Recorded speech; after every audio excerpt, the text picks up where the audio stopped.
agent from the Niskayuna office, Chris Donato, is going to be presenting a Toolkit CMA. It's a tool that a lot of us use here in the Niskayuna office.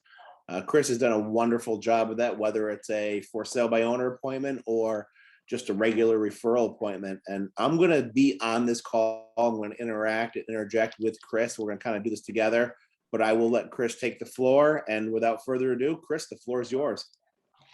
Good afternoon, everyone. Did everyone enjoy Scott's listing presentation this morning? Yes, it was wonderful. All right, cool. Because this is going to, kind of tie, hand in hand with that. Everybody has their own way that they like to put market analysis together for a listing appointment. And whether that is to present to a seller because it's a competitive listing, or whether or not it's just somebody inquiring about, what their home is worth. There's a couple different ways you can go about this, and I personally love this program. So we will jump right into it and screen share. Can everybody see what we got going on here? Yep, good to go. All right, cool. So this is, once you log in, this is going to be your home screen. If you can check with your manager for it's more than likely password. So if you will start with the listing presentation, kind of tie in what Scott talked about. You go under create presentation, and you've got your little drop down menu here on whether you're looking at a pre-listing presentation, full-on listing presentation, market analysis, CMA only. That's kind of like what I mentioned about with just somebody inquiring about what their home is currently worth. Luxury, if you've got a luxury listing, I highly recommend you talk to your manager before doing anything. Those are kind of a beast of their own. But for this purpose, we're going to start with the listing presentation. A lot of the paperwork I'm going to show you right now, Scott probably went over, so we won't spend too much time on it. Right at the top of your list, this is where you're going to choose your documents to be included in this listing presentation. You've got a couple different choices here. Your custom cover page. We won't go into all these, but there's a bunch of different ways you can go about it, and you choose which one works best for you. You got a picture of the subject property with your information and your picture on there, and all this stuff will load right up for you when you log into your own account. And one of the powerful things you could do is, if you know that you're doing the listing presentation on Friday, drive by the house, snap a picture of the front of their house, and then upload that to the listing presentation with subject property photo. It just shows that you're going above and beyond. Like, hey, I did canvass the neighborhood prior to. I did take a look. Here's what I came up with. And again, it's that keyword differentiation. And sellers love that too, knowing that you took the time to drive by the neighborhood before you even showed up for the appointment. That's a great idea, Ryan. All right, so you've got a cover letter here. This is customizable. You can make it say whatever you want, but this is the boilerplate version of what it says. And if you wanted to just basically not do a cover letter and just create your own from scratch, that's what that one's for. We're going to blow through the next few of these because I'm pretty sure Scott went over it with you. But these are some of the things included that you can include in your presentation about our company. Admired and respected, local history, customer care. We're the only firm with a 7-day-a-week customer service line. So this is definitely one you'd want to include in here. Television to print, all the television stations we advertise on, and so on and so forth. Individual property sites. This is something that we put together. It's a back-end thing. Once you take a listing, there will be a unique URL that you can share across social media, or you can text the link to your clients or email it to them, and they can click right on it and see their own little personal website for their listing. Reputation and giving. Am I like, did Scott go over some of this stuff with you guys? Yeah, he did. These look pretty much all the same thing he was doing. All right, perfect. Social media. So we won't go into all these different things then. I do want to stop on this one for a second because this one is one of my favorite parts. You know, one thing that I like to call this is like the seller's game board. You know what I mean? This will keep them informed of where they are in the process, and they can just, you know, if they print out this market analysis and keep it in front of them, they can literally cross off as we get through certain parts of the transaction, so they always know where they are. And I like to call it a game board.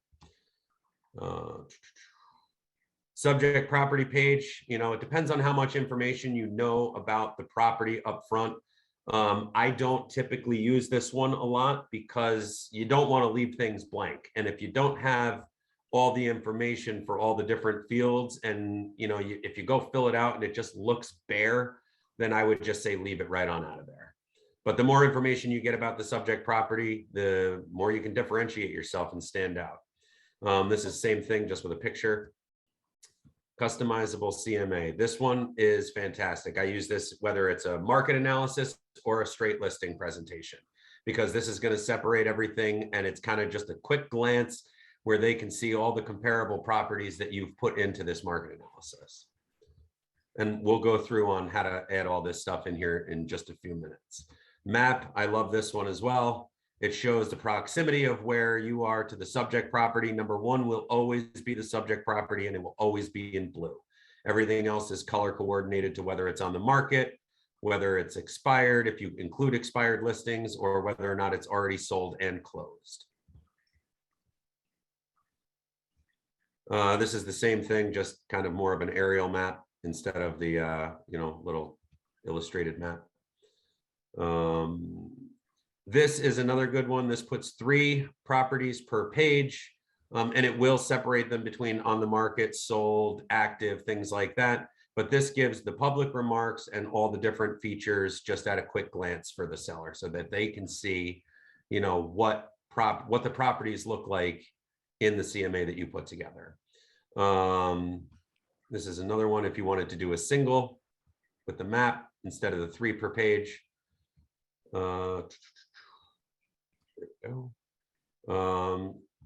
This is a similar one, except this shows all the photos. I'm going to make a strong suggestion here. When you email these reports or you text them to clients, by all means, include these picture pages, because you know, they can actually see the listing photos that went on to the MLS and compare their home to the pictures in the market analysis. However, if you plan to print these out and bring them to an appointment and leave them with the seller, I mean, you're going to wind up with a 50 to 60 page report, depending on how many comps you put in. So if you're going to print it out, don't use these pages. You know what I mean? Because a 50, 60 page report, even though a lot of it's going to be pictures, is going to seem really, really daunting, and you don't want the seller not going through it. Does that make sense? Yes, tons of sense. All right.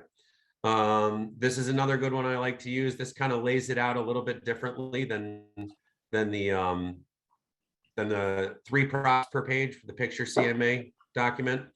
But it gives, you know, all the features and everything, just doesn't have the remarks in it.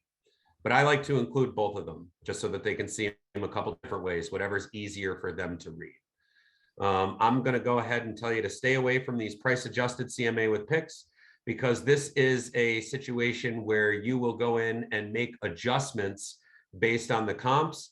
And unless you're a contractor and you know what it's going to cost them to redo their kitchen, it's probably safer for you to just stay in your lane as a real estate agent and not try and tell people, you know, if they buy this house today for $100,000, what they could sell it for in 3 months. First of all, you're going to want to update these things once a month anyway, because the market's changing so rapidly. So I would just, for the sake of this presentation, just stay away from this kind of adjustment page for now. Property graphs. This is a fantastic page. Shows the property, shows the price range, gives the average price per the properties, the high, the low, the median, and the average year built. And now for the meat and potatoes. So I've done a lot of CMAs with this program. I have found that this page is fairly accurate.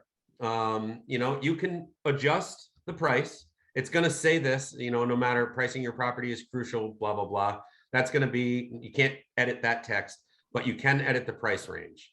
So, and I'll give you an example of that when I show you some of the CMAs that I've done. But this page is, you know, really what the sellers want to see. And you're always going to give a range. Don't tell them what their house is worth, because at the end of the day, we don't come up with these prices. The market tells us what the house is worth. Does that make sense to everybody? So do those numbers pre-populate when you select your comparable houses? They do. It'll pre-populate, and you can edit it, like I said, depending on, you know, what happens when you walk through the property.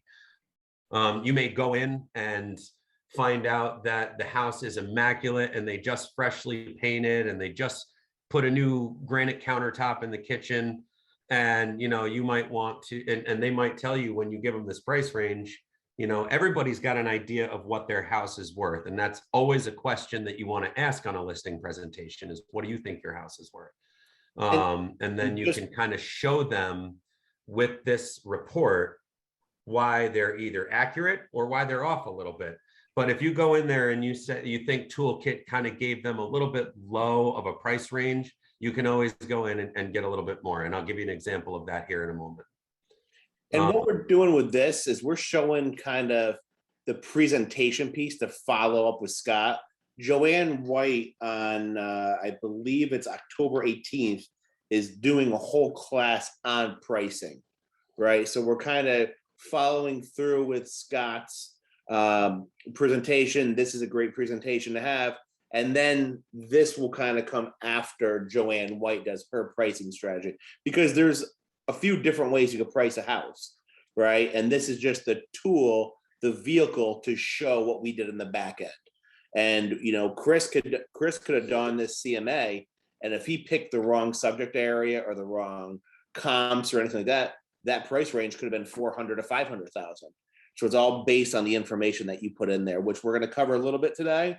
And then Joanne White is going to go into deep detail on how to price a house on the 28th. Nice. All right. Pricing strategy worksheet. Now, this is something that I use. You don't have to use it. If you have your own kind of you know, printout, or you want to create your own type of thing here, by all means do so. But this is definitely some great advice for sellers. You guys can read this on your own, but it basically goes in to talk about, like, let's focus on what we can change and what we can do, and not worry about the things that we can't control. This is completely editable. You can make it say whatever you want. Like right now, this, you know, template says our market is currently steady. Well, it's not really steady. Our market's on freaking fire right now. And so properties are moving fast, and they are not languishing, and they're not languishing for months. So, you know, that's something you may want to change. Anything that you pick here, definitely read through first. But this is another good one to have. If you don't want to just use the recommended price range, you can put in your price range right here, and you can do that yourself. Estimated net proceeds worksheet. This is actually something I wasn't doing at the beginning of my career, and I wasn't including it, but I am doing it now.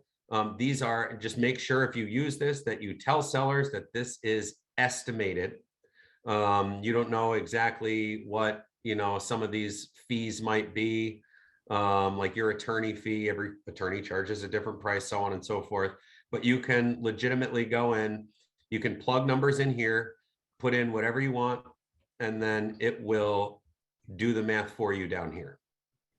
And that will be the estimate, because sellers always want to know what they're going to make. You know, one thing you want, you know, your mortgage balance, your brokerage fee, those are going to be your two biggest expenses as a seller. So, you know, that's the kind of stuff that can do. Does anybody know what the 4 major fees are for, well, payoffs are for a seller?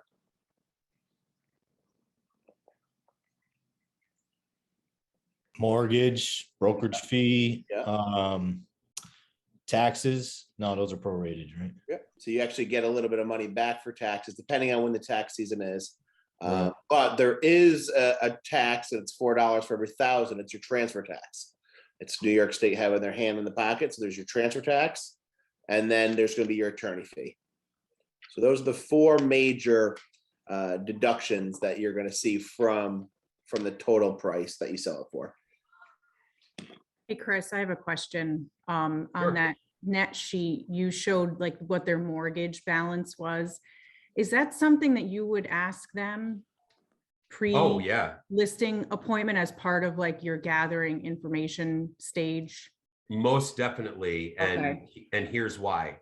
It's one of those questions that some people feel is a little invasive, but it is information that you need. Okay, And because if somebody has a $300,000 house that they're going to sell and they owe $295,000 on it, well, if you sell it for $300,000, there's not really enough money left from their net proceeds for you to get paid.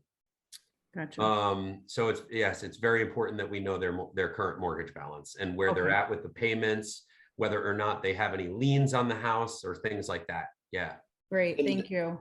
Scott Cross brought that up as well, and it goes back to the idea that we are the professional. We have to preset expectations. And a perfect example of that is a buddy of mine bought a house, broke up with his wife or girlfriend or divorced, whatever, 6 months later. So he had now absorbed the cost of the brokerage fees 6 months later. The house didn't appreciate that much. So I had to let him know from the jump, hey, listen, do you have money set aside that you can bring to the table to cover all of your expenses?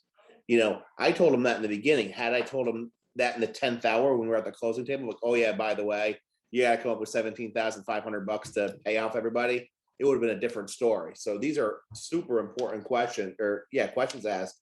And Chris, you echoed the same thing that Scott Cross mentioned earlier. Yeah.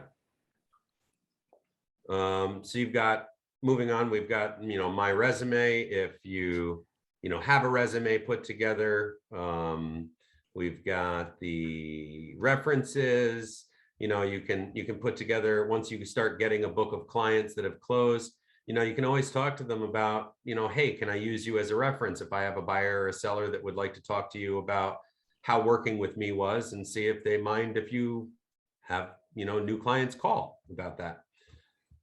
That's what that is. Now you've got your webpage reviews. I don't have any of these right here. I just have my Zillow reviews, but you can link your Zillow reviews to your presentations, which is nice. Buy side real-time valuation. If you're using buy side, or much like Seller's Advantage, which was up here, you can include that. Where's Seller's Advantage? There it is. And then my social media. So if you want to provide them with links to, your social media pages, that's where you can do that. So that's all the pages that we have. I would say when you guys start using this program, go through all the pages and see which ones you like best, which ones work for you. And if you have any questions, by all means, don't hesitate to reach out to me. Always talk to your manager. That's going to be, kind of the mantra of new training, is always talk to your manager.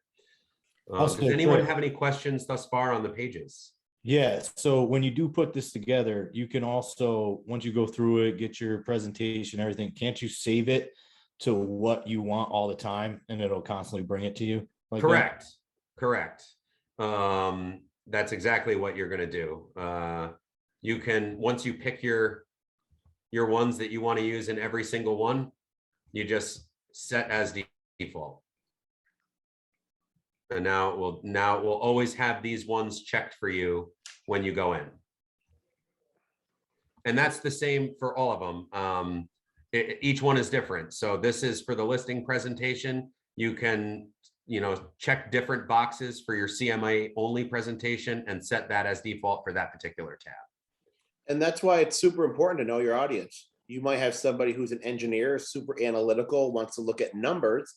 Send him one that's more focused on the number side of things. You might have somebody who's more artsy, who wants photos and pictures and they want to see the kitchen, right? So Yep. cater to your audience. And that's the beauty of this. It's not one size fits all for agent or for client. That's right. So just to show you how to get started, once you pick your documents, next, this is where you'll name, is where, you know, Mr. and Mrs. Seller. 123 Main Street. Anytown.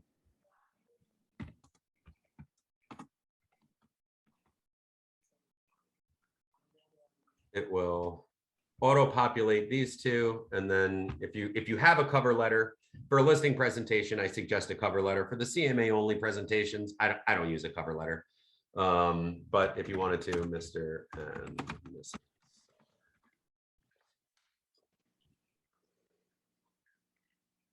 So this is where you'll get a chance to edit your cover letter, and it automatically puts your information there. If you want to preview it, see what it looks like, you may. If it ever loads, there we go. Next. All right, so this is where you're going to select your MLS. We are global. When you are doing a single family property, you will always use global MLS. You will get listings, and it will, I'll show you the page that'll bring it to you in a moment. When you're doing a multifamily property, this is the one that you're going to use. So that if anyone's taking notes, this is something to write down. Single family, use global MLS.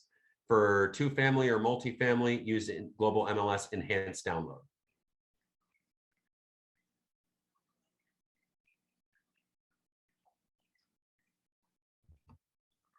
Get listings.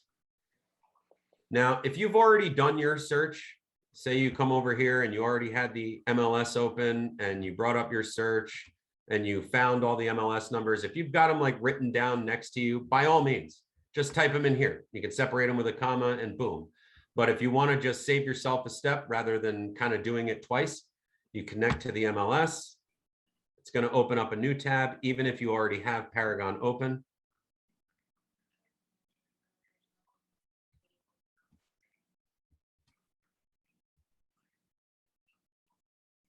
And there we go. Search single family. Let's just do real quick.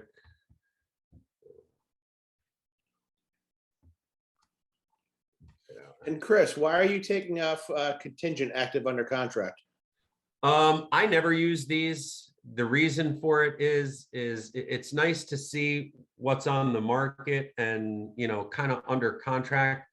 But we don't know what the property is, you know, sold for. We don't know what the terms are of why it's active under contract versus pending. Are they just waiting on a check? Does the buyer have a house to sell and so the seller is still showing it? We just don't know. And for me and for what I do, I don't use it, and that's kind of the reason why.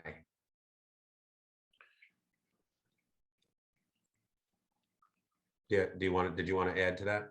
No, it makes perfect sense. It's more or less a rhetorical question because I Gotcha. know why you don't do it. Oh, okay. You know, active under contract, it could be listed at 300,000. It could sell for 350, 370, or 250. We have no idea. Right. Only time that I present that to a seller is sometimes I'll do a list in your sub area. These are the houses that are now under contract that have sold within X number of days. The listing price was X. I don't know what it sold for, but at least it gives you a general idea, like a price range, if you will, of where we could be about to be competitive. Right. And the pending listings, you know, the days on market timer has stopped with those. It's still counting on active under contract. So, you know, the seller's already accepted an offer, sure, but it's still counting up the days on market. And so that doesn't really help us when we're trying to figure out, you know, has Joanne done her absorption rate class yet? No, that she's doing that on the 28th, the same day. And oh, such a good class, guys.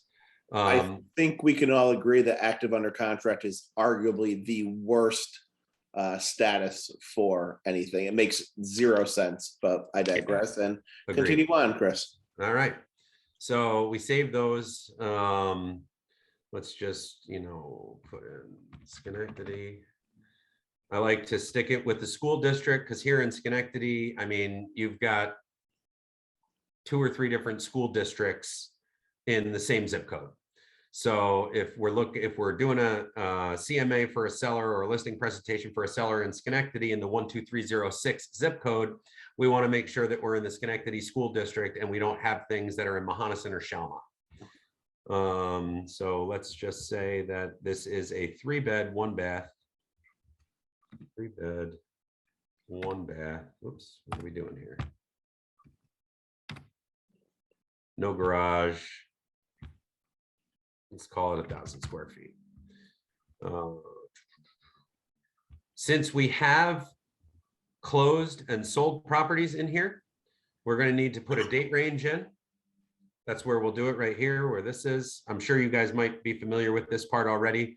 In our current market at the moment, I personally am not going back further than 60 days unless it's a really kind of unique area, which would allow me to go back further, like say out in Dwaynesburg on a 4-acre property that has 3,000 square feet, 5 bedrooms, something like that. You may want to go a little further back for it. So we populated 266 listings. That's way too many. So we're going to narrow it down a little bit and go exactly for what we got. Now we got 38. One of the things you want to keep in mind is, you could pull the square footage from the tax records from the tax icon.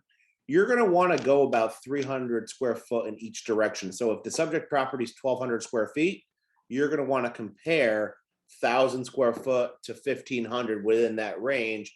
That way you're not comparing a 2,700 square foot colonial in the GE plot to 1,000 square foot Cape on or a bungalow on like DeWitt Street. And then Correct. I'm sure he's going to go to features now. Yep. Which brings me to my next point. You want to compare apples to apples. So let's just call it a bungalow. So we are under must have for that one. See, and now that narrows us down to 14 properties. I don't have any sub areas in here. Let's just see what happens. A lot of times what I'll do is I'll start in the map search because we want to try and keep it to a certain radius as well.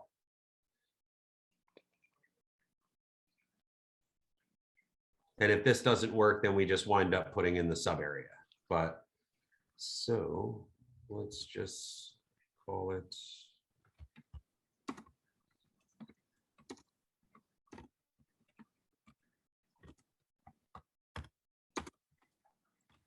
So I'm just going to make the subject property on my address.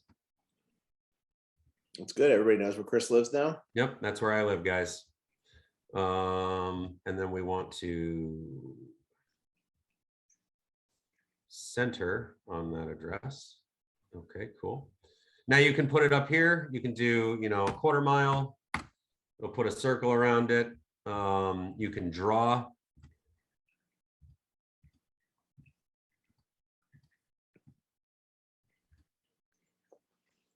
And it just put those 2 in. In this case, this is kind of a bad example, but there's not really a lot around for sale in my neighborhood at the moment. So anyway, we're going to add these 2 in anyway, just for the sake of this, just to show you how it adds. It brings those up. You will check this box and check the properties. This is stuff you'll want to write down, guys, because these are the steps to getting these properties to load into Toolkit. Once you've found all your criteria, you've gone through the listings, make sure that they're actually comps. You'll come up here to actions. And you'll click on Toolkit CMA. It will bring up that. Please click the close button.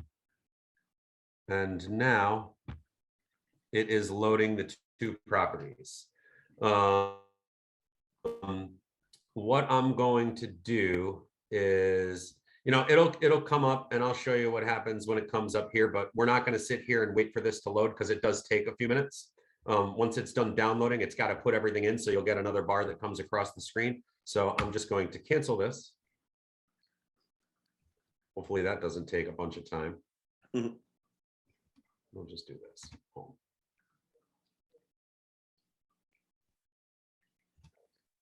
Okay. So I'm going to show you guys one of the CMAs that I put together. This one is a good one. This was a listing presentation for a relocation seller. When I originally went over to walk through the house, I took a look around, asked him a bunch of questions. He told me about all the stuff he's done since he moved in, so on and so forth. Here's the documents that I used. Anyone wants to see those? You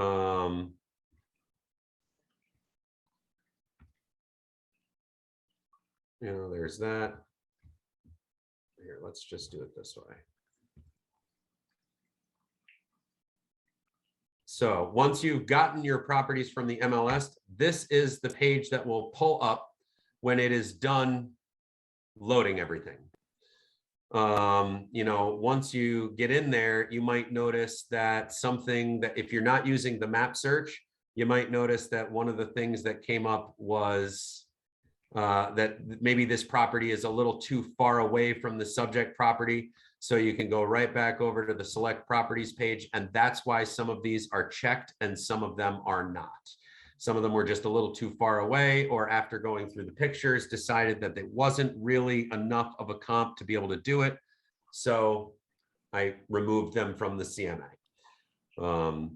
I would say right now you want to try and get 3 active, 3 pending, and 3 closed as a minimum, if you can. If you can't, you know, talk to your manager, see if there's, you know, something that you can change to try and get some more properties. But that's a good rule of thumb for these presentations, is try and have 3 of each. So now we will take a look at. And Wasn't while you're loading pending- that, oh, go ahead, Meg. Wasn't pending what we just said we didn't want to select? Active under contract is what we don't want to have. Oh, okay. Because pending shows that, hey, this was priced, it's under contract. We don't know what it sold for. Active under contract is pretty much the same thing as pending, with the exception that the days on market continues to go on. So the pending properties, we could say this one pending in 3 days versus active under contract where it's still active. Okay. And it's again, it's so silly.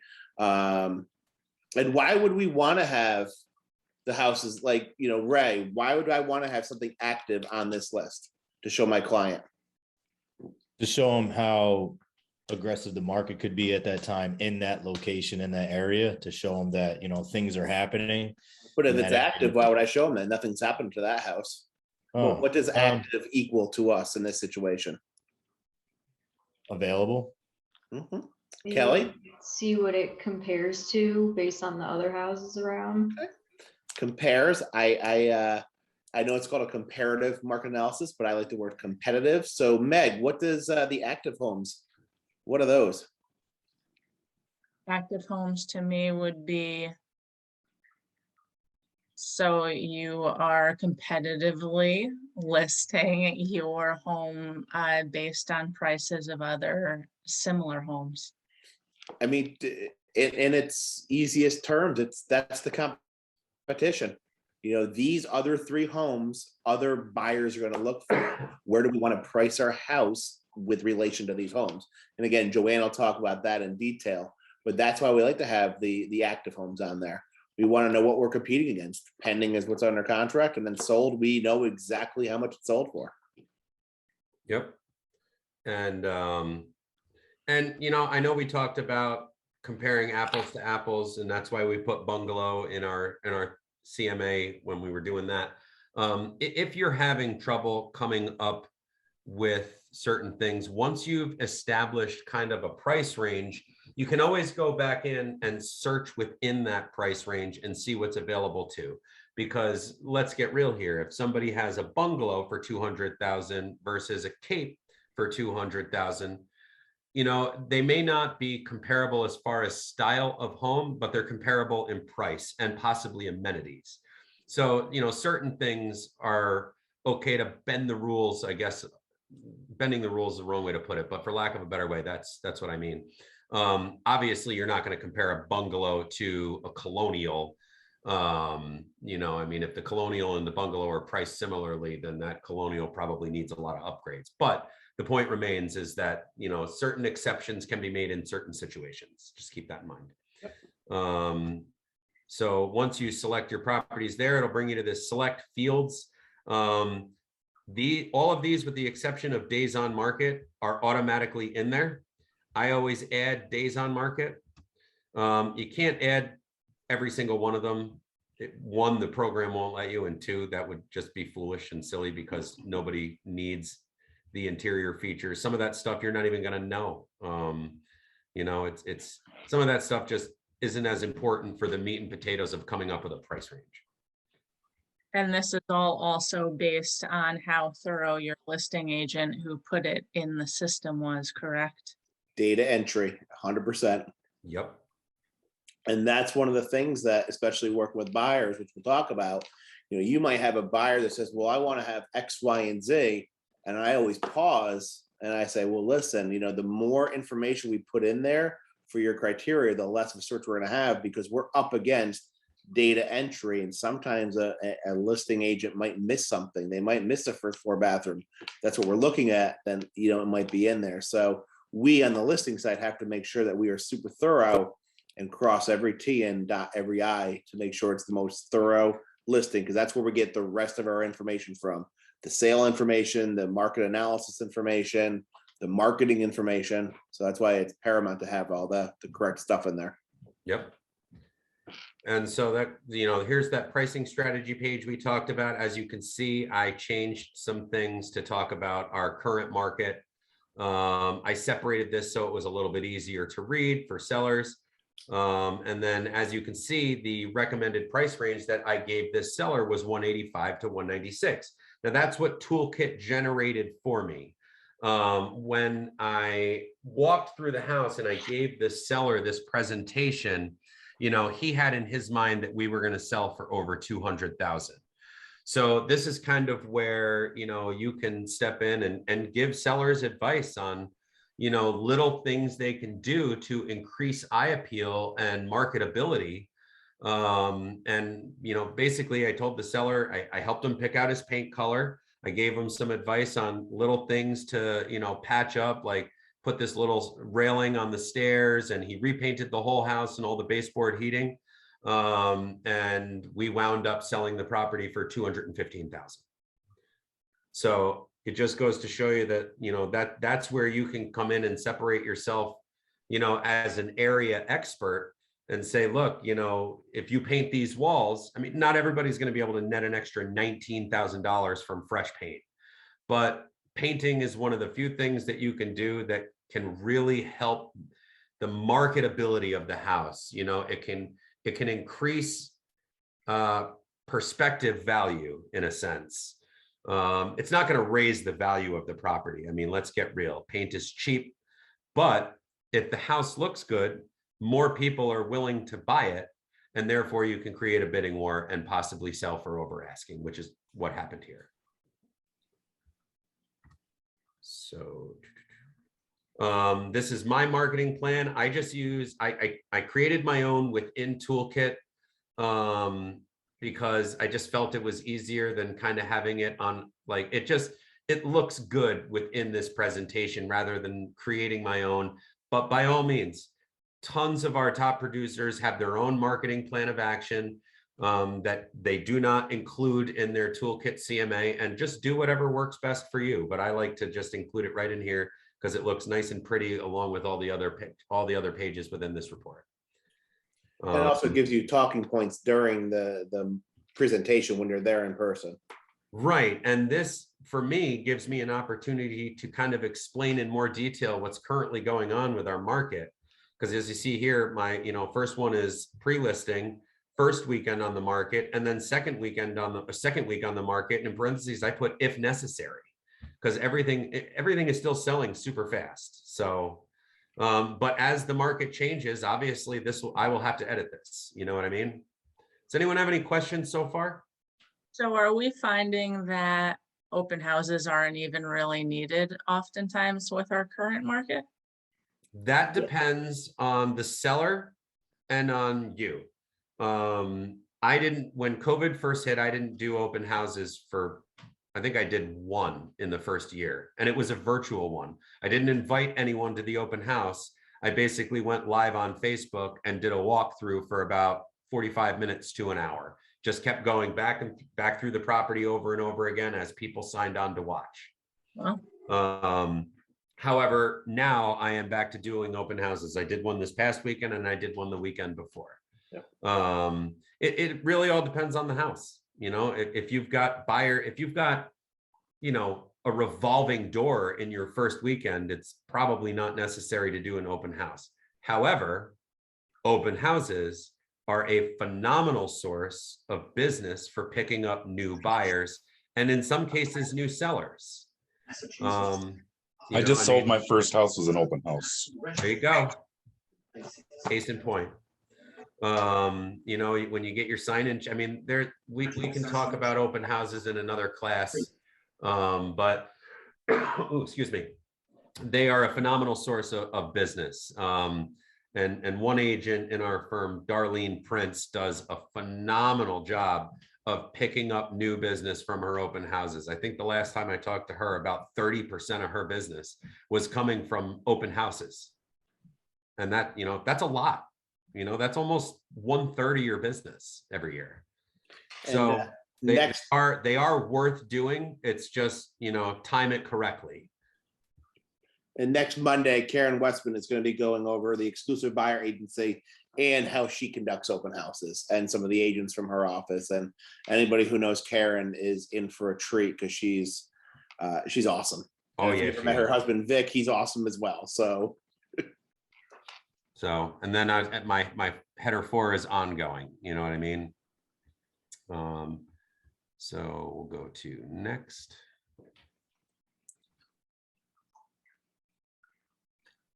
All right, so this is just a little brief overview for you, the agent. If you want to include a tablet presentation, if you're going over to the seller's house and showing them this on a tablet, obviously check that button, but otherwise we will create this presentation.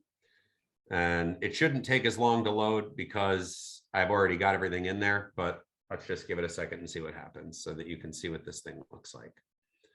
And when we're done here, I'm going to open up another one that I did. All right, we don't need to save it. So and if you're going to do a Zoom meeting, this is kind of a new feature. You can screen share and do a Zoom meeting right through here if you're going to be presenting this on a video call with them. This is a newer feature. You can text this to a seller. I always use the share. I like to email it to them.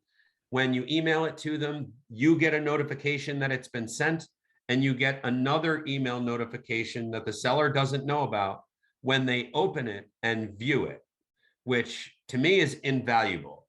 Now you know they've looked at it and you know how many times they opened it because you get a notification in your email every time they open it.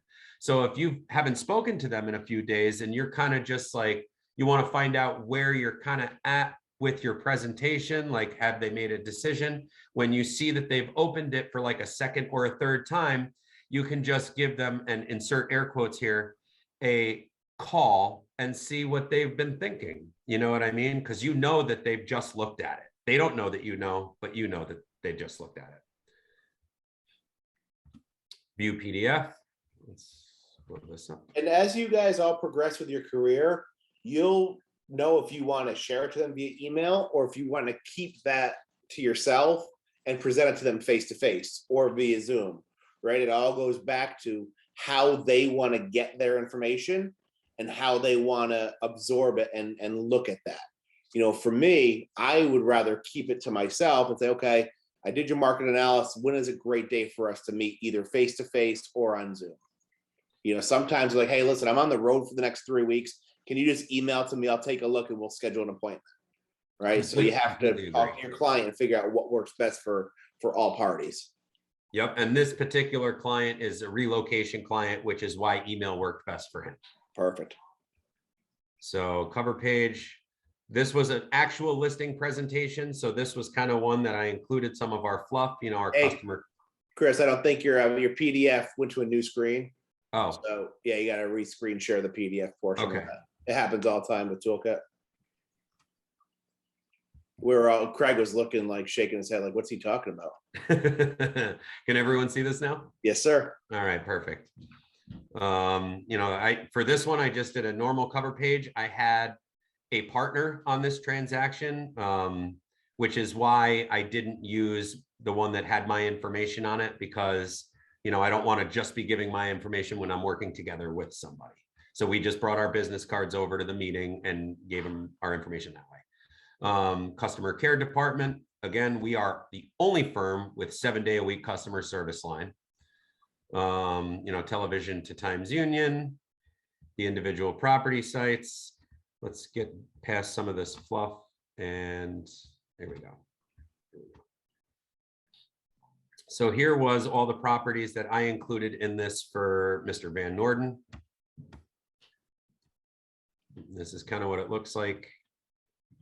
You'll notice this one, I did probably about half a mile radius. I didn't do a radius circle. I did, you know, like the little draw my own lines thing.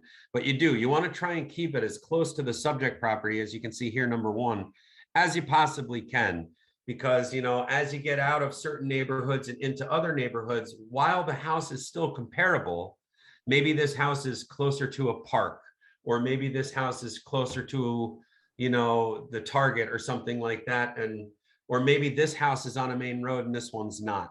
So, you know, you just got to be careful, you know, the further away you get, because neighborhoods do have their own, like, can vary on price a little bit here and there.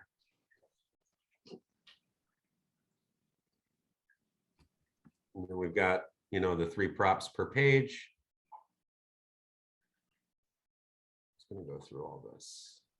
Oh, here we go. 5 props per page. My property graphs. This one I really like too. This is the one. So this is the same property graph. This one's just for the sold properties, because it shows the average days on market and the average list, or the average sale price percentage to list price. So as you can see in this particular market analysis, things are selling a little bit over 100% of list on average. So it's a great area to be in, great area to be a seller in, great time to sell. I do like to include that, as we talked about before, my marketing plan of action. And that was what I presented to this seller for a listing presentation, which obviously we got and sold.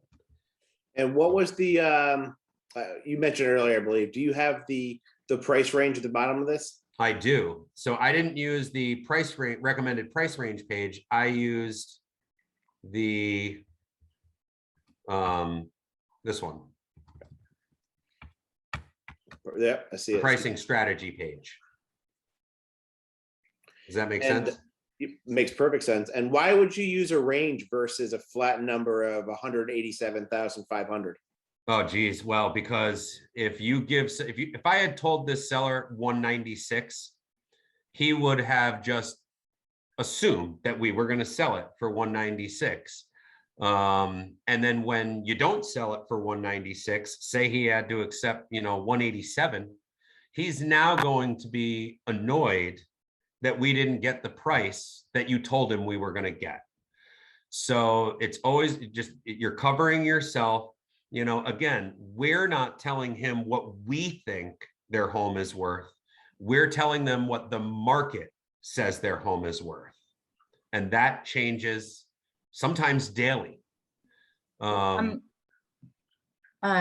from a little bit of a psych background too, I feel like when you give someone a choice in the matter, so to speak, that they can have their own voice and some autonomy and some power in making the decision to say, yes, I want to list at 196 versus, oh, you just told me 185 and that was that. I feel like that probably makes a big difference in your relationship with the client too. Meg, what you just said is one of the most powerful things anybody has ever brought up during training. We are ultimately letting our seller decide the price based on our studies, based on our information, right? So Meg, what price do you want to list your property out based on everything that I presented to you today? And some of them might say, you know what, I'll list at 196. Some of them might say this, but we ultimately have that dialogue and that discussion with our sellers. So they are part of the process. It's not us dictating the process. We are a team. And I often go back to that, you know, especially if it's been on the market for a while. I'll say, hey, you know, Meg, you know, when we discussed price, we discussed this. Remember how I told you that 196 was towards the top and we might have to reevaluate if it doesn't sell, right? We always go back to that initial meeting. We always preset their expectation of what could happen next based on experience. So your point that you just brought up was absolutely brilliant. And I'm gonna take a snippet of that and I'm gonna send it to Karen if I can figure out a way to do so. Okay. I- Yeah, in the I medical agree. field, we call that autonomy. So essentially it's educating your patient, in my case, or client in this case, to the best of your ability and giving them all of the information they need to make the best decision they possibly can. That's exactly right. Here's just a quick story for you. Hey, Chris, Yes, sir. I'm gonna have you hop off. Meg, can you teach the rest of class now? All right, continue on, sir. Yeah. So I had a seller in Schenectady that I had, you know, gave him a price range between 150 and 160. And I was really confident that anywhere within that price range, we were still going to wind up within multiple offers. Obviously, I didn't tell the seller that because you never want to make any promises. However, he looked right at me when I gave him the price range. He goes, listed at 140. And I said to him, I said, are you sure you want to do that? You know, I don't have a problem underpricing the house to create competition, but I certainly don't want you to leave any money on the table. And he goes, nope, do it. So I said, all right. We listed at 140. Within less than 48 hours, we had 10 offers all the way from 140 all the way up to 160. Ultimately, he wound up, and that's what he wanted. He wanted his choice. He wanted it to sell fast, and he wanted his choice of offers, because no matter how many offers you receive, price is only one part of the offer. There's so many different terms and other parts of the offer that sellers need to take into consideration before making a decision. That is what my seller in that particular scenario wanted. He wanted to have his choice of whatever offer he wanted, and 10 is a lot to choose from. So ultimately he wound up going with one that was right smack dab in the middle at 150, but we closed. He liked the terms that were on that offer, and he said he didn't need the extra 10 grand. He wasn't trying to be greedy, and he just wanted something that he knew was going to close. And the 150 offer completely waived inspections. So there's that. But yeah, that's another reason to give a price range. And much to your point, Meg, like you said, it's all about the psychology of the sale. When you give them the choice to tell them what we're going to list it for, you have basically taken out the ability for them to get mad at you when it doesn't sell for the price that they stuck on it. You know what I mean? They're still going to try. All right, so where were we? Oh yeah, and then my marketing plan of action. So we're going to close this one. Oh, okay. We're going to go back to this. So we are going to go home. I want to show you another one that I did, you guys, because this other one that I did was a CMA only presentation. And this was for a for sale by owner. Another fantastic source of business. Let's see how far back it goes in my history. Boom, here it is. So this was a for sale by owner that I had, sent a letter to and basically just said, hey, I'd like to come over, give you some advice and information that can help you sell it on your own. That's kind of the way that I approach for sale by owners. If you want to know how to prospect for sale by owners, I'm sure that some kind, that can be done in another class. But in the meantime, definitely talk to your manager about that. There's not a lot of people out there prospecting for sale by owners, but there are a lot of for sale by owner listings right now because quite honestly, it's easy to sell a house at the moment. So it's definitely a great source of business. And this particular, and I'm gonna change what you just said a tiny bit. Please do. You said it's easy to sell a house right now. I would disagree with that. I would say with knowledge, it becomes easier to sell a house. Traditionally, a for sale by owner will sell their house for a lot less money than if they were to hire an agent. In most cases, we could sell as agents a for sale by owner or for sale by owner hire and have them also pay a commission. So just wanted to kind of clear the air on that a tiny bit. When I say easy, what I mean is, as a realtor, you put it up on the MLS and you make sure that agents in the area that are doing business know that it's there, and you're going to get showings and stuff like that. Yes, even in this wild, hot sellers market, for sale by owners are still, I don't know what the average is, but it's got to be over 30 days. Whereas, as you can see with the Scotia presentation that we brought up, the average days on market there is 8.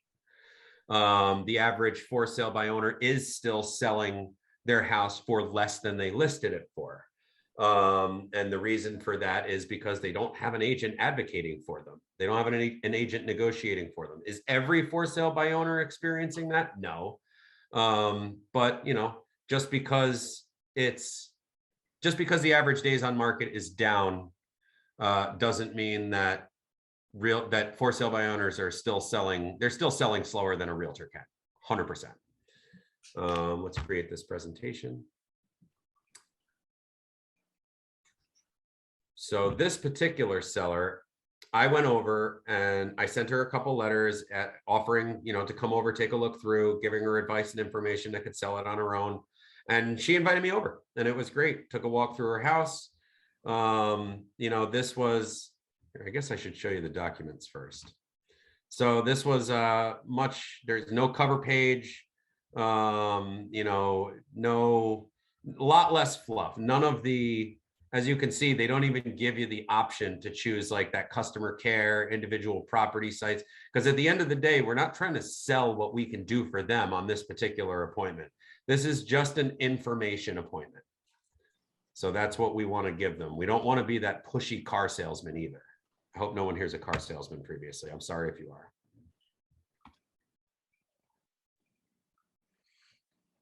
And Chris, you hit on that earlier while this is loading that, you gave them the promise when you talked to them that I'm giving you information. You have to stay true to what your initial intentions were. I'm going to give you information. If you go there and say, I'm going to give you information, but you have to sign with me in order to get it, well, now you just lied to them. So, you don't want to be pushy. If you're going to say, hey, I'll give you free information, let me see what I can present to you and take it from there. And then, you do the right thing and good things come in the back end, and I'll let you finish the story. Sure. So I went over and I gave them this, walk through. First I walked through the house, then I went and put this market analysis together. I like to kind of see the house first. You can put this together just based on like market statistics in the area. But if you do that and you build one of these without seeing the property first, just make sure you explain to the client, like if you're giving them that price range, that it could be different once you walk through the house. You really need to kind of see the house in person to really give them an honest and accurate price range. However, that doesn't mean that you can't put these together and just let them know what's going on in their market. So, this one I did for her. She's over in the GE plot. When I went over and saw the house, they were doing a bunch of construction over there. They were redoing their bathrooms. They were, redoing the hardwood floors, among some other projects that they were doing. and the house just didn't show very well. Now I didn't put it to her like that, but what I suggested that they do, I didn't have a problem with the price that they had put on the house in Zillow. And I told her that. I said, however, I think that you have a better shot of getting the list price you put on Zillow if you take your house off the market, finish these projects, and then relist it at the same price. She actually thought that that was great advice, because one of the things that I tell people is that there's two clocks that tick while a listing is live. You've got your days on market that ticks forward. And as that days on market clock ticks forward, your net to seller clock ticks backwards. The longer a house sits on the market, the more people start wondering what's wrong with it. And the reality is we as realtors, we know that maybe there's absolutely nothing wrong with this house other than the price that was stuck on it. You can have the nicest house on the block, but even in this hottest sellers market that's ever existed, you can still overprice a house and it will not sell. You know, and you guys will run into this. You'll look at a house that's been on the market for 100 days. You go and you put your offer in, and suddenly there's multiple offers on. You're like, how the heck can that be? 100 days on the market as soon as we put ours in? Well, it's because the listing agent lowered the price 2 days prior and created a whole bunch of new interest. And now there's nothing wrong with the house because they have the right price on it. Does that make sense? Yes, tons of sense. Perfect. So she took the house off the market. I mean, we don't need to go through this again. You guys saw what the first one looked like. And so she took the house off the market. I followed up with her, you know, probably once every couple weeks, see how she was doing. By the way, she had 3 huge dogs in this house when I went over, and one of them chewed the shoelaces right out of my sneakers. So that was fun.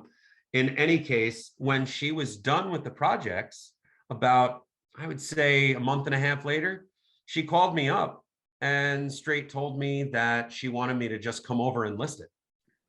So I came over with the listing paperwork, listed the property for her. She also wanted to buy.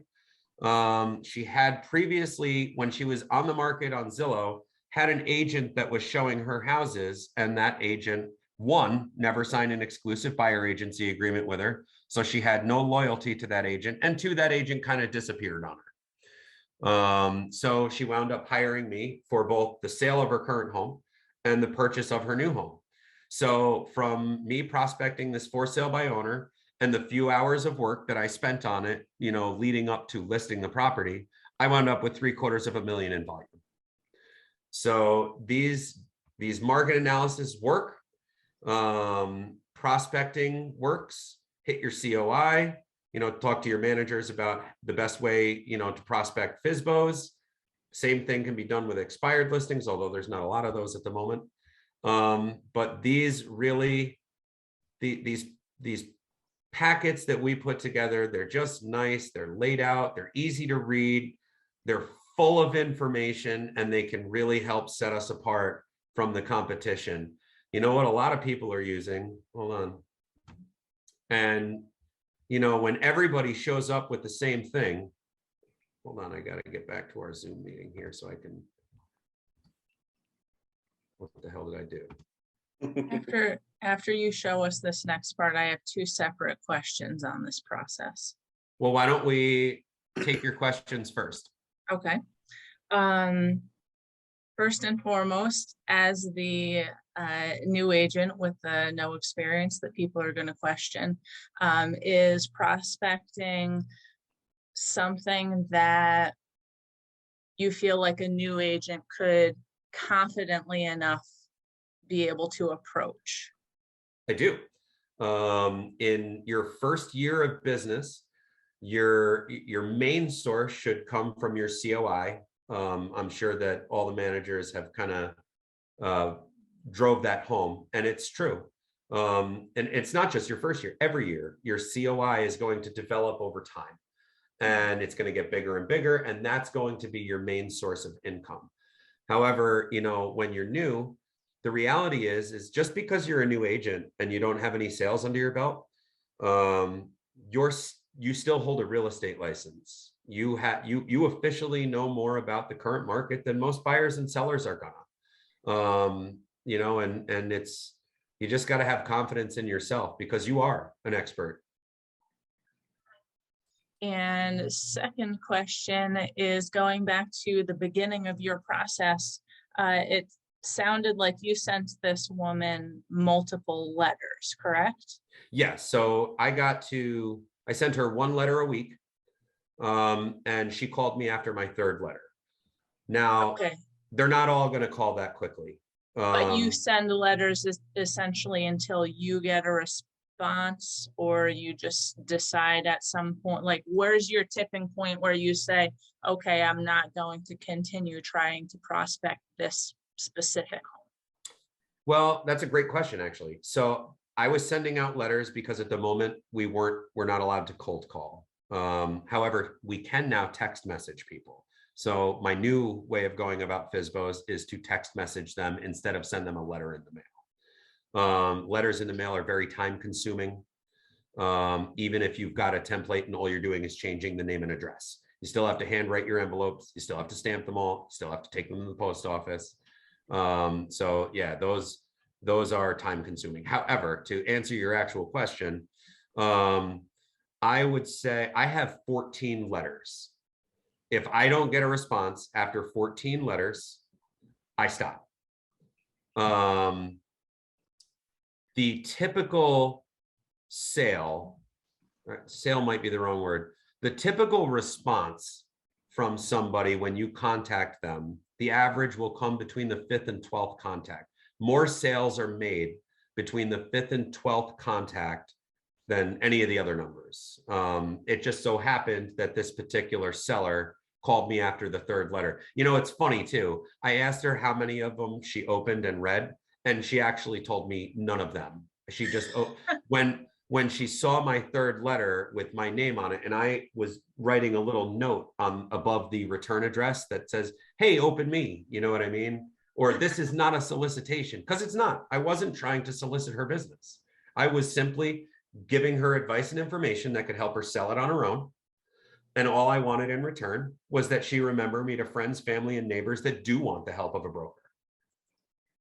And that's another thing. You'll get a ton of referral business from these for sale by owners, whether they wind up listing with you or whether or not you help them sell it on their own. I've helped a ton of FSBOs sell it on their own because the reality is if they take the advice you give them, they stand a better chance at selling it than if they don't. So, but most people won't take your advice. Unless you handhold them the whole time. Right. And sell it. Which is why prospecting FSBOs can be very lucrative, because most people aren't going to take your advice. It's all about the initial contact and the follow-up. If you contact them and then you go over for an appointment and you give them all that advice and then you never call them again, they're probably not going to wind up listing with you, even if they list with a realtor. You want to be the person that has been there helping them through the entire process. I'm not saying call them every day, but call them once a week or once every couple of weeks to check in with them and see how they're doing. You know, we have a process for that too, but that's a class for a different day. And I believe the national average for sale by owner to hire a realtor is between 60 and 75 days. That's correct. So if you've been there for them, helping them out, again, the whole key is to not promise them information and then in the back end solicit them, right? Give them the information that they so want. They want to use it, they do it. But after that 60th day, between that 75th day, they're going to want to, you know, utilize a professional brokerage to help sell their property. And we want to be there when they're good and ready. That's right. You just want to be the first person that they think of when they're like, okay, I'm tired of trying on my own. Now, some people are never going to be done trying on their own. I mean, I've gotten calls after my first letter from people saying, please take me off your list. And if they call you up and say, please stop sending me letters, or if when we can make calls again, if they say, please stop calling me, take them off your list. You know what I mean? Certainly don't want to waste your own time calling somebody that has no intention of letting you come over. So anyway, it's back to Toolkit CMA. Does anyone have any questions about that program or how to use it? Did anyone find this helpful? Yes. And I know we skated over the piece, like the market analysis piece, if you will, like how to find comparables and different properties, right? We just went in real quick, 3-bedroom, 1-bath, 1,000 square feet, 1,500 square foot. When Joanne White does hers and her pricing strategy, that's what she's going to talk about, how to really dive deep into the pricing point.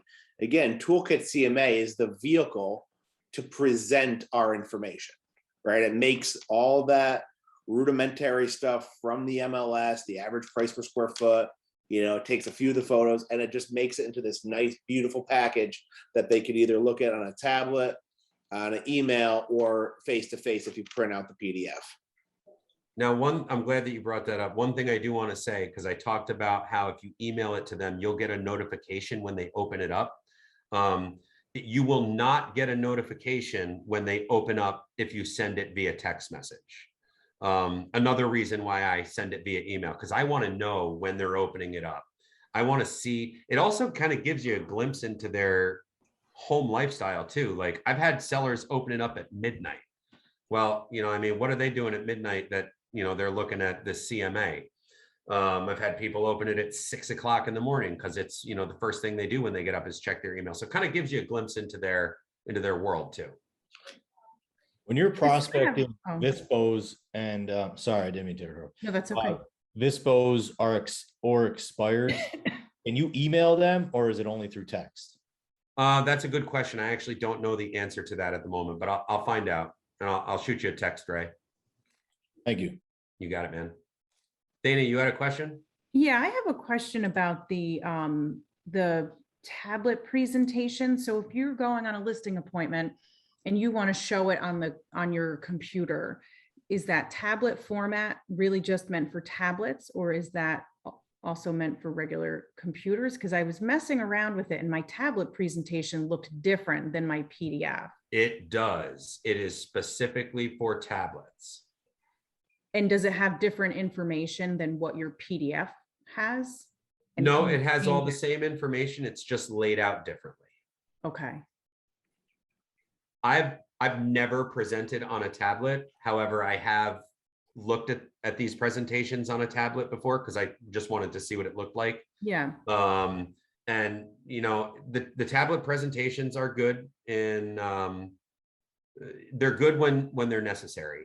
But if you have, my personal opinion is to email it to them. Get it in front of a computer. You can bring your laptop to somebody's house for a presentation, same as you can bring a tablet. You know what I mean? Right. So if you did it on your computer without doing the tablet presentation, you would basically just be going through the PDF in front of them. Correct. Okay. Sometimes I print it out and when I bring my laptop to a listing presentation or a CMA only presentation, I'll have them bring it up on their own computer. So we're not looking at the same screen either. Gotcha. Because then you don't have to look over somebody's shoulder. You don't have they can stop you. You don't have to worry about moving too fast for them because they'll stop you if they have a question. Okay, cool. Thanks. Mm-hmm. Anybody else have any questions? No? Craig, you're good? Kelly? Chip? All right. Well, we got done pretty quick on that. So, yeah. So a few things to follow up on. Obviously we know that our consumer, that our seller is finding information from Zillow, from Trulia, from Realtor, from HomeSnap. So it's in our best interest before we go on that listing presentation to look at Zillow, Realtor, Trulia, and HomeSnap, right? So I remember vaguely I was on a listing presentation and before my client could even get the words out of his mouth, he was saying, well, Zillow says, and I interrupted him. I said, yeah, Zillow says 275. Let me ask you a question. Has Zillow ever been in your house? No. Well, then how do they know what your house is worth? Did they ever see that you didn't do an updated kitchen and the house that they're comparing it to is a brand new kitchen? So it lends you more credibility when you already know what they're going to say. You already know.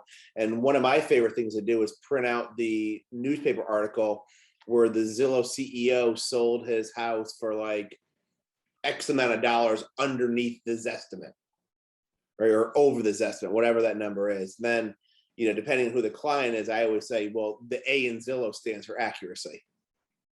And then they look, like Meg was just looking, she's like, wait, there's no A. And oh, I get it now. All right. And just these little quirky things, you know, because again, we have to understand that the general public is looking at Zillow every single day. We could either embrace it and say, hey, listen, this is what it is, or we could try to pretend it's not the elephant in the room, which will always be there. So whenever I price a property, the first thing I do is look on Zillow, Realtor, Trulia, and HomeSnap, and I just put those numbers to the side. And then I start my process. And then we start with price per square foot. We try to get as many comparables. And when we do these presentations, I'll show them 3 different things.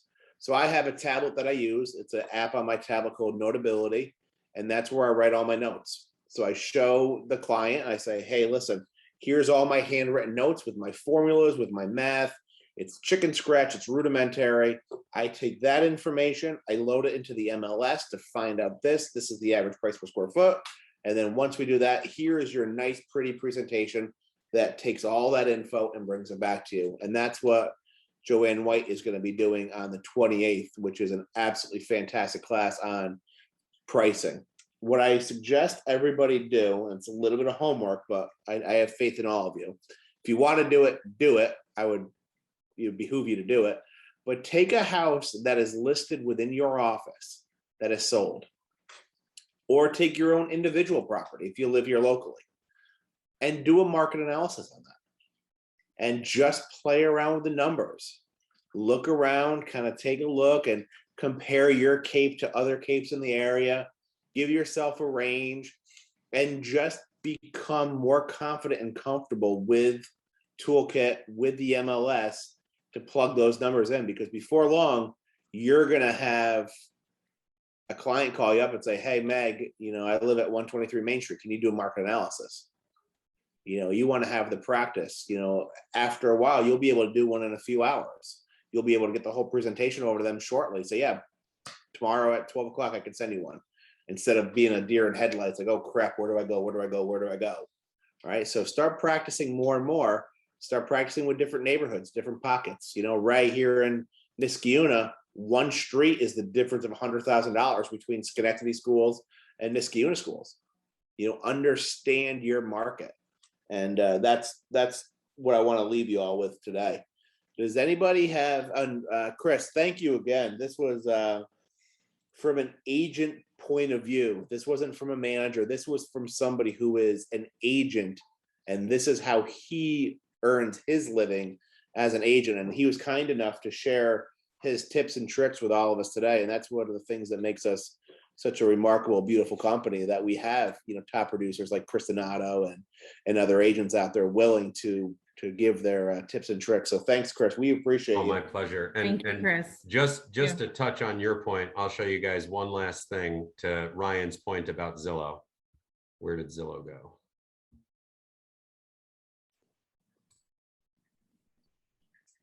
Where the hell did it go? All right, hold on, I gotta find it. All right, anyway, I'll just tell you. So I just looked up 5 Veeder Street. That is the relocation CMA that I showed you guys, where we talked about how, you know, it was the price point was 185 to 196, and we sold it for 215. Well, the Zestimate that Zillow has on there is $251,900. We just got the appraisal back this morning. It's nowhere close to that number. So it just goes to show you that if somebody is pricing their house based off this estimate, this seller would be really, really upset at finding out the appraised value of that house, because that at that point, they have a couple options. They can ask the buyer to come out of pocket for the appraisal gap, which that's a big gap. I don't think anyone's coming out 40 grand or 30 grand, whatever that math is. Or they can lower their price down to meet the appraised value. So imagine how disappointed they'd be if they think that they're getting $152,000 because that's what the buyer offered them when they bought it. And now here comes the appraisal in at, 215 or 216, whatever it appraised for. And now they have to lower their price down, or that buyer can't even get the financing. Yeah. So Yeah. Zillow Again, is always off. Yeah, it's good to have a general range. I tell people, yeah, Zillow is a great range within $200,000. Cool. I go on WebMD because I have the sniffles and I find out that I have to, my toe is broken or something like that, right? It's one of those silly things, but it's a necessary evil, and it goes back to the whole themes, right? This whole course, New Agent Training, Blake University, has consistent themes. Right? Be coachable and preset the expectations of a buyer or seller. And if we know what they're going to say next, or we know that the average consumer is over here, well, let's put our mindset over there and know exactly what they're going to say next. So we have an amazing class on what day is it? Thursday, right? All my days are getting confused right now. So I know we have Phil Reese in the afternoon, who's going to talk all about mortgages. Each office is going to have their own homestead rep per se. It just so happens that Phil Reese is our homestead rep over here in the Niskayuna office, who has also written, I believe, 3 or 4 of my personal mortgages. So not only do I refer him to my clients, I also use him myself. So he's fantastic. Wealth of knowledge, huge Tupac fan, which also gives him credit. And then we have in the morning class, exclusive buyer agency and open houses with Karen Westman. So I know, Meg, you mentioned open houses earlier. They are still relevant. It's still a great way to find buyer clients or even selling clients. Craig referenced that earlier, that his first sale was from there. Anybody who says, oh, don't do that, it doesn't work, right? They're doing them wrong from the equation and just say, get away from me, you naysayer. Where we only want positivity around these neck of the woods. So with that being said, I hope you all have a great day. As always, if anybody needs anything, I'm only a phone call or text away. And I look forward to seeing you all on Thursday. These recordings will be set up probably later on this evening. It is my son's birthday, so I have to, not have to, but I'm going to dinner with him. And we're going to enjoy our time. Hey, Ryan. Yes, Craig. Thursday, I have a house inspection. Okay. And morning. And then at the same time, my father's got an eye appointment. So I won't be here for the morning class, but I'll be here for the afternoon class. Okay, awesome. I will let Karen know, and then her husband, Vic, will track you down, and he will make sure that you watch on replay, okay? Okay. I don't know if he was laughing at that. You got, she's awesome. So it'll be on replay. You'll watch that. Yeah, and like I said, I'm gonna have everything. I should have the recordings up by Tuesday afternoon or something. Okay. All right. Have a good one, everybody. Bye, all. Here, y'all. Thank you, Chris. Awesome job. Thanks, bud. Thank you very much.